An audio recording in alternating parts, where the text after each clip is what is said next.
Good evening. This is Phil Dixon coming to you with another edition of This Day in Black Baseball History. Of course, this is the September, actually not September, this is the October 26, 2025 edition of This Day in Black Baseball History. Of course, if you never followed me before, probably don't know what I do. This is what I do. I give you an historic fact about somebody involved with baseball, African American. And then what I do is, after I give you that fact, and usually it's a fact that occurred on this day, then I turn around and give you commentary related to that historical fact. So we're going to jump right in here because generally I try to keep my broadcast under 20 minutes. It's been a struggle here lately because so many wonderful things that just come up, and when you start talking, yeah, you just can't get out at under 20 minutes. So let's jump right in there. We're at a minute now. So let's go to October 26, 1905. The Warwick, that's W-A-R-W-I-C-K, Warwick family is reported by the Daily Republican, that's the Phoenixville newspaper. They left Phoenixville, Pennsylvania on this day, October 26, 1905, and moved to New York. And the newspaper reported that George Warwick of the 1900s,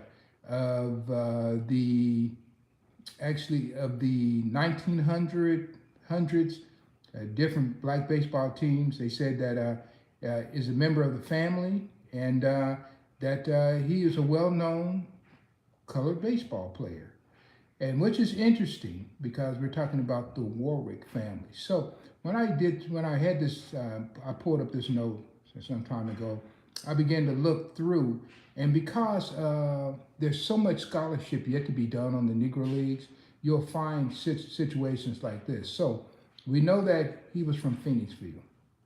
Okay, so if you go online and look at some of the sources that are out there, this is what they say. They say his name was William Warwick.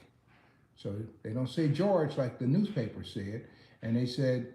And and if you look closely, there's no reference to where he came from and where he passed away. So I'm thinking that maybe he passed away in New York, but they definitely had Phoenixville, Pennsylvania connections. And so I'm going to dig a little deeper and try to find out what I can about Mr. Warwick. Was his real name William or was it George? Okay, that's what I'm not sure about. And that's the unique thing about this African American baseball history. It's an emerging history, and there's so much to be taught and learned about this history. So anyway, that's just one. And so, you know, if you want to do a little digging yourself, maybe you live in that area, you might want to dig some things out. Now, when I was growing up, there was a guy named Andre Thornton. I don't know if you remember Andre Thornton. He grew up. Actually, he's playing for Cleveland, the Cleveland Guardians now, who were the Cleveland Indians when I was following them. That's who he's playing for. So we'll say he was playing for Cleveland in the American League. Now, Andre Thornton was not born in Phoenixville, but evidently his family moved to Phoenixville, and he went to high school at the Phoenixville Area High School, Andre Thornton. Okay, and in 2001, Thornton was such a great player that he was voted one of the top 100 players in Cleveland American League team's history. And that was Andre Thornton. Had a chance to see him play, though. Let me take a drink here. So yeah, there's some baseball history modern day also connected to Phoenixville. So somebody said they can't make out my jersey. My jersey is a Kansas City Monarchs jersey. This is probably about 1936 to 1930, 38, 39 Kansas City Monarchs jersey. This is made by Ibbot's Field Flannels. Okay, so let's go to the next one. Okay, so that was October 26, 1905, when that family moved to New York.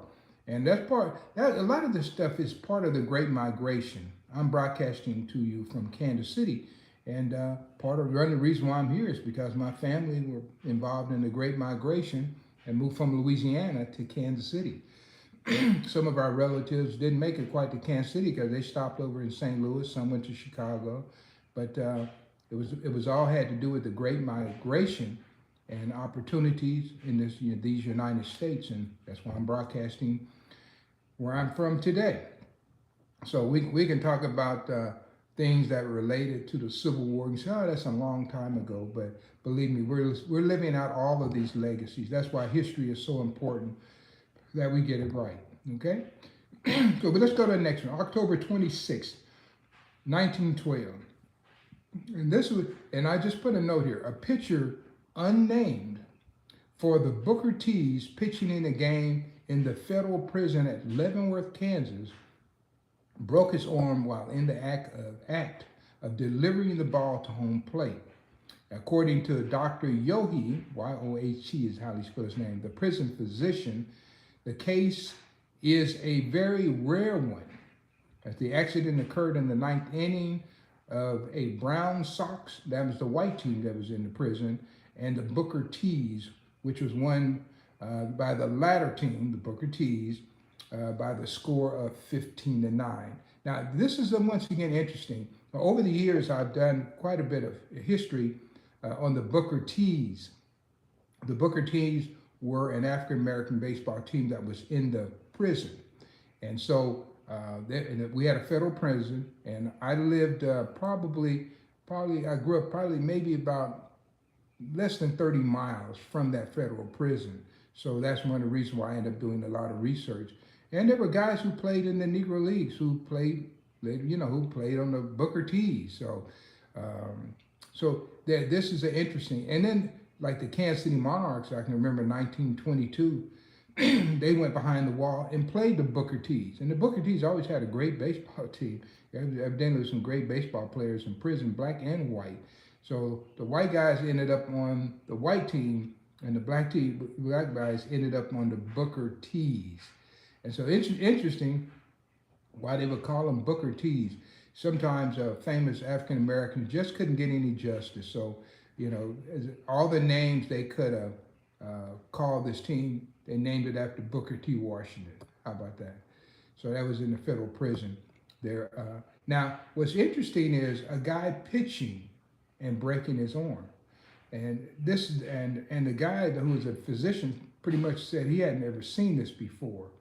And but I remember talking to Bob Boyd, who played for the Chicago White Sox, played for the Baltimore Orioles. And Bob was a great hitter out of Potts Camp, Mississippi. And Bob passed away in Wichita. I used to go down and visit him. I would see him sometime. He would come up to Kansas City Royals games when I worked with the Royals, and I'd get him a pass so he could come in early. But Bob actually was playing the outfield, and the same thing happened to him. He was throwing the ball, and his arm just broke. And that pretty much made him a short-term big leaguer. And I'll say the reason why is because back then they didn't have a designated hitter. And he was quite the hitter, but he was not that great an outfielder after the injury to his arm. So, and then there was a pitcher, I'm trying to think what his name was. I think it was the San Francisco Giants. This is a white pitcher who was pitching and broke his arm while he was pitching. So this really did happen all the time. So I thought that this would be interesting to tell you about this guy at the Booker T's, because it's just one of these things that doesn't get talked about very much. All right. I see Bob Poet joined me. Finally caught me live, Bob. Yeah. Velma, she passed away. But when I was recently speaking, probably in the last year, okay, there we go. Somebody got his name there. That's right. Broke his arm throwing. So he was undergoing cancer treatment. And I don't know what happened, why these other guys' arms broke. So anyway, yeah, when I was speaking in Wichita, maybe in the last year, Bob Boyd's granddaughter came to one of my presentations, and she said, "Hey, my grandfather played baseball. Do you happen to know him?" I said, "What's his name?" She said, "Bob Boyd." So we had a lengthy conversation about Bob Boyd. So anyway, talk about Bob Boyd tonight. Okay, so let's go to another one. I always like to find games. Whenever I find these games, I always like to make note of them because um, it's amazing how badly teams can get beaten. And I think I coached for over 30, 35 years and in youth baseball. And I think only one time, maybe twice, did anyone ever score 20 runs on me, right? And so in this particular case, I'm looking at October 26th, and that was in 1913. Here, let me make a little correction on here. 1913, the Los Angeles Giants crushed the Monrovia Cubs by the score of 25-8 in Monrovia, California. And that's what you call a real licking there. 25 runs. And I can remember in the times that people scored 25 runs on us, it was not a beautiful night that happened. So, but it does happen in baseball. Some nights you can't get anybody out, and the other team can't be put out. They just keep scoring, and you change pitchers, and that pitcher is no better than the one you just took out. And it just seems like they do everything right, and your team does everything wrong. Everything just keeps falling in. It turns out to be a disastrous night. At least in youth baseball, we always had the spread. But if they scored those points before the spread, then yeah, you just had to take a beating. But in those days, these guys were professional teams. They would play all 9 innings. So I always like to write about some of these lopsided scores. So that would happen in 1913. Let's go jump again. Let's go to October 26th of 1929. October 26, 1929. So we're kind of jumping from 1905. Now we're up to 29. Okay, so Wilberforce University, I've been talking about them a lot lately, and also because this time of year, you get guys who are baseball players who play football, and I like talking about these multi-sport athletes. So Wilberforce University upset Fisk University in a 12-7 win before a crowd of 4,000, and Jumping Joe Wiggins was the star halfback on the Fisk team, and he had one of the biggest gains of the night. It was a 33-yard run on a sweep. Now, Jumping Joe Wiggins played considerable baseball in Negro League circles. He played for the Nashville Elites in 1930. Now, of course, Fisk University is in Nashville, so he was there as well. But he was the great running back. And when we talk about him, you know, you look online, they talk about him being sometime a multi-sport athlete, but believe me, this guy was a supreme running back. And at that particular time, Fisk was a powerhouse. The Fisk Bulldogs. My son played basketball at Fisk University, so I went there quite a bit, and I know the campus very well. And there's a couple of really well-known baseball players from Nashville that we get a chance, we might talk about from time to time. Kimbrough was one who played with the Nashville team. Of course, Bruce Petway.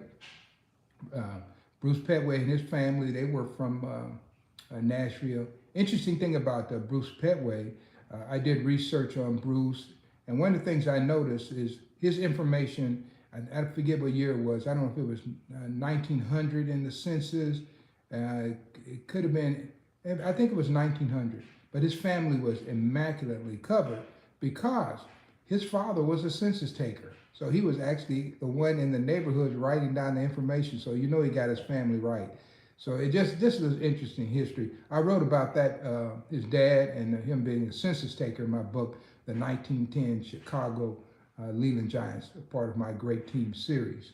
All right then. So we're going to go from football back to baseball. October 26, 1935, the Kansas City Monarchs defeated the La Junta Mexican team in San Antonio's Tech Field, winning 6-3.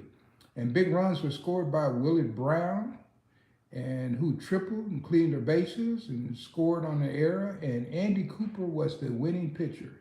Interesting thing about that game, I'm sure that anyone who attended that night never realized that they would be looking at two future Cooperstown Baseball Hall of Fame inductees. Matter of fact, Cooperstown didn't even exist in 1935, but they had no idea how great these two ball players were. Willie Brown goes on to have a tremendous career, great power here, great power hitter. And then, of course, Andy Cooper, at that time, he was more of an aging veteran. He had come up in 1920. Now, Willie Brown was young, and Willie Brown was young enough that in 1947, he actually suited up with the St. Louis Browns. And so, and on August 13th, 1947, he became the first African-American home player to hit a home run in the American League. So a little bit of history on Willie Brown. I knew Willie Brown very well, talked to him quite a bit, and he was quite the character and interesting to talk to. I remember talking to Willard, and we were talking about the very end of his career. He ended up playing, I don't know if it was in the Mandek League, but he was up in South Dakota or North Dakota, playing for one of those teams, and he had to retire. And so I said, hey, you played a long career. He said, I could have played longer if I had got some glasses. He didn't want to wear glasses, but his eyesight evidently was getting poor. And but he felt he could have stuck around a few more years with a pair of glasses. So Willie Brown was quite the character, but a very interesting person to talk to. And believe it or not, when I interviewed him, his mother was still alive. And of course, Willie Brown's nickname was Sonny Brown. Everybody called him Sonny. And yeah, I really enjoyed him. Now, he was married to a lady named Dorothy Brown, and Dorothy lived in Kansas City. They had gotten a divorce. Willard went to Houston, I believe. And Dorothy lived here in Kansas City, and I talked to Dorothy many times. Dorothy was a really good friend of mine, a great supporter of my early work. And Dorothy passed away, and I was able to speak at her funeral. Yeah, Dorothy Brown. Yep, I remember Buck O'Neill was there, and a few other Kansas City Monarch people. They were also at that funeral. That was back in the 1980s, guys. I've been around for a long time. Let's see. Somebody said, wasn't Willie Brown called Sonny because he played his best on Sundays? Well, I'm going to tell you what. There's a lot of rumors going around about Willie Brown, and guys, a lot of them aren't true.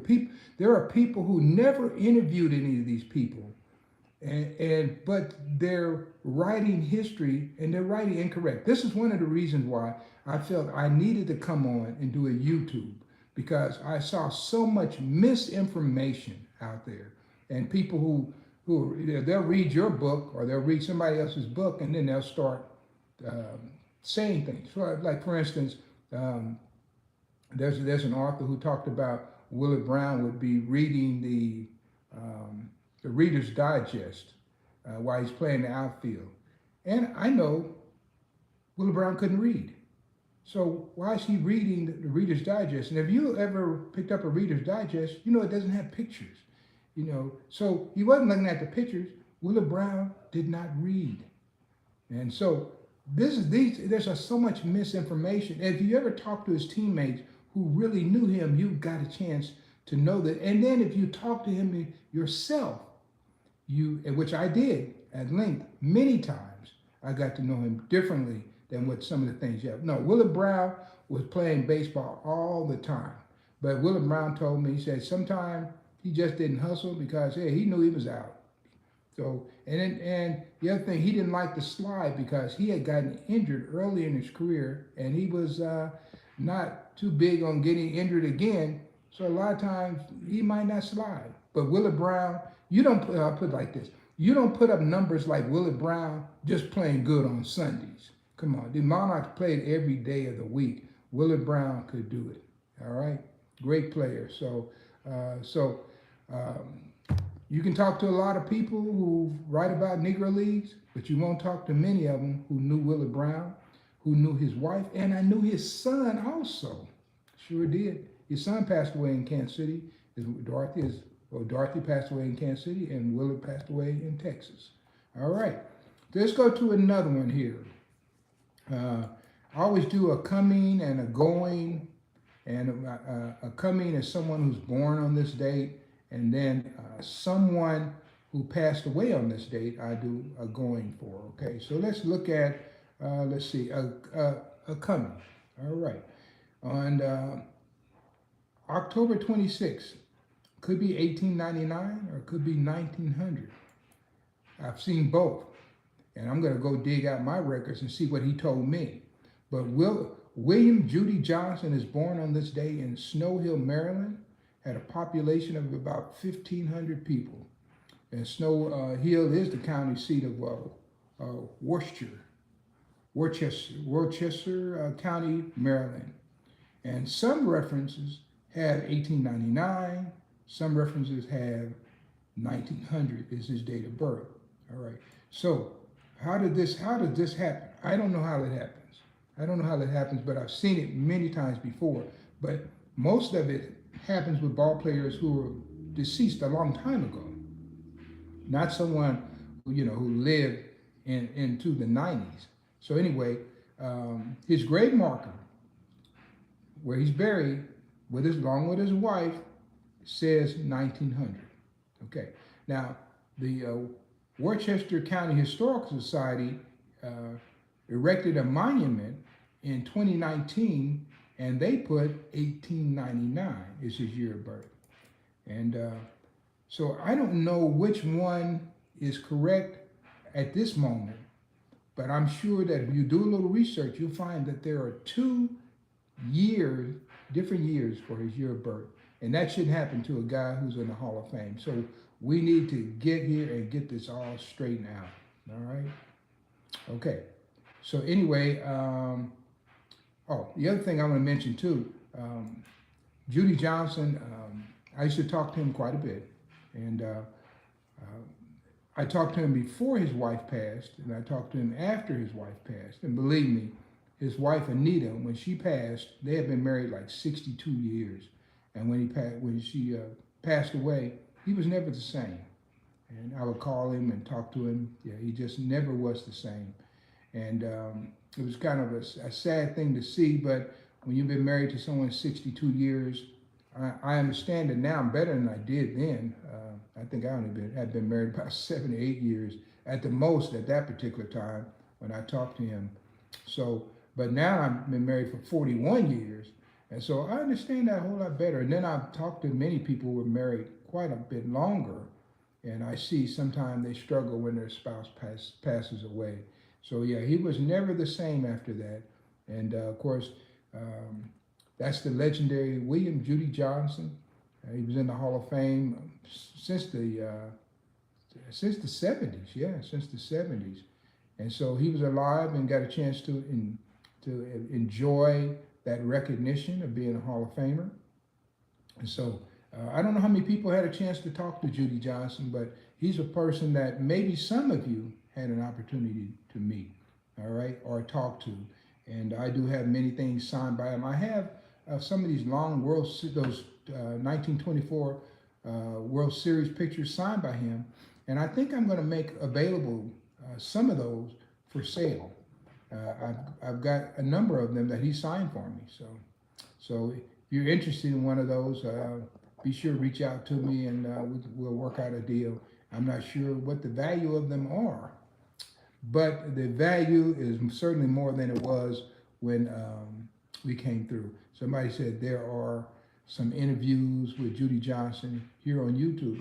Okay, all right then. Well, you get a chance to actually, hopefully it's before his wife passed away. And over the years, I would meet many people who were married more than 50 years. Papa Bell and his wife Clara, they were married over 50 years.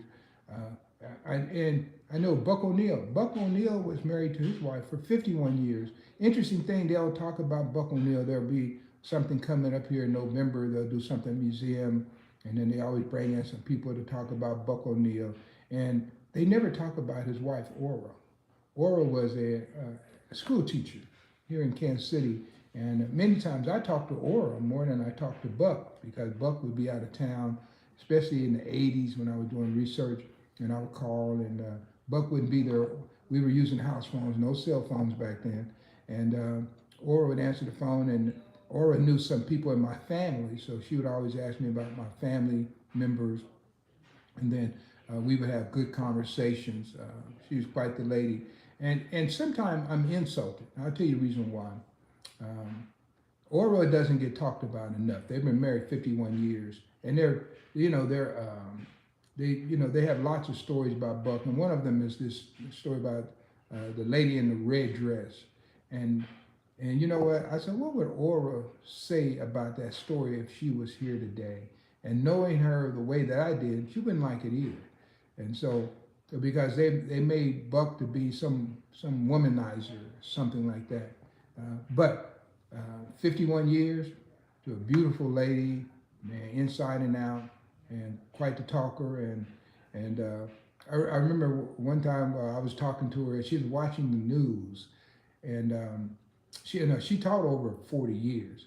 So she's watching the news, and we're talking, and I'm watching the same news. It's in my background, and it's on, and we're watching the news, and then she goes on to say that, hey, I had that kid in my class in elementary school. He was bad then, and look, now he's getting arrested. And I was looking at the same news broadcast, and I thought that was kind of interesting that she would see her former student on the news being arrested for something that happened around Kansas City. So anyway, that was Aura O'Neal. But there are many other ball players who were married over 50 years. And if you look at my book, The Negro Baseball League, a photographic history, in that book, I put ball players' wives as well. And it was one of the first books to actually do that, because generally they just talked about the ball player. And I tried to give a more complete image of the ball player's life than just a ball player. And my book was one of the first books where you actually saw black people aging. So you might see them as a young guy. I even had pictures of Charles Zumpfer out of St. Louis, him as a child. I had several pictures like that. And then you might see a later picture of them, and you would actually see them aging through the years. That was unheard of. So to talk about family, to talk about aging, that is not the kind of history I grew up seeing, all right? So, okay, so we got that one, and let's see. Okay, now yesterday when I was talking about Reggie Jackson. And I said, if anybody knows Reggie Jackson's the number he wore in his uniform, let me know. Because I was thinking somebody would just go to their computer, boom, pick it up. Or maybe they knew it because they were a Reggie Jackson fan. Well, nobody ever responded. So I'm going to go back. And so Reggie Jackson, actually, he played with two numbers. So when he was with the New York Yankees and the California Angels, Anaheim Angels now, or whatever, he wore number 44. And when he was with Oakland, the Oakland A's, the Kansas City Athletics, and the Baltimore Orioles, he wore number 9. So, okay, Bob Poit's nailing it there. Yep, number 9. But yesterday, no one knew the answer to that. All right then. And okay, so now I'm going to give you another trivia. And if you know the answer to this one, you can jump right in there. If you don't know the answer, that's all right too. You can go do a little research, and then I will revisit it tomorrow if nobody answers it. Okay, so this is going to be tomorrow. Okay, so in 1909, 3 players either broke their ankles or their legs playing for the 1909 Chicago Leland Giants. Okay, can anyone get all 3, not just 1 or 2, can you get all 3? And that's a interesting trivia. That's a lot of injuries there. And a couple of those guys, it really was damaging. One of those guys, because he was a speedster before, and he came back. He wasn't as fast coming back. So that's a kind of trivia question. So guys, that kind of wraps it up for me. Now, if you get to answer that trivia question, by all means, give me the answer. So I'm going to kind of wrap up now. And I just want to say thank you for joining, and everyone who's been subscribing. I certainly appreciate that. It's been my pleasure to talk about the Negro Leagues and to follow all kinds of action through the years. 45 years, guys. I've seen some players in my day. Big league players. Man, I used to work as assistant director of PR for the Kansas City Royals. And I was at every home game for 3 years, every home game. So I saw a lot of guys in the American League. Of course, they didn't have interleague play like they have it now, so I didn't see a lot of the National League guys, but I definitely saw a lot of the American League greats. And some of them I really enjoyed, and then some of them controversial like Harold Baines. A lot of people didn't like Harold Baines as a Hall of Fame pick, but I can tell you when I was watching, I used to love to watch Harold Baines hit.